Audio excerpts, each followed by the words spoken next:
Здравствуйте! В данном обучающем видеоролике мы рассмотрим, как принять пациента на лечение. На главной панели выбираем «Показать всех ожидающих на прием пациентов».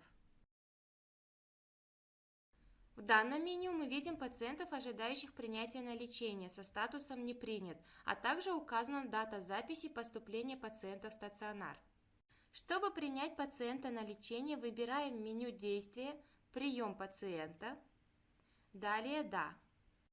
Мы попадаем в электронную карту пациента, но пока мы не сделали никаких изменений, данный пациент не будет принят вами. Давайте посмотрим на примере.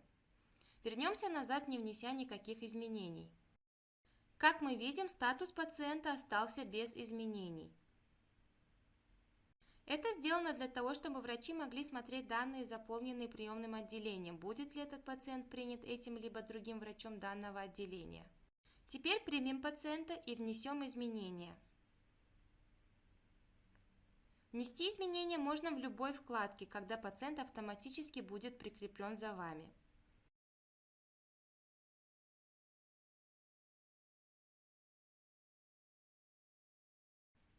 После того, как мы внесли изменения, обязательно нажимаем кнопку «Сохранить».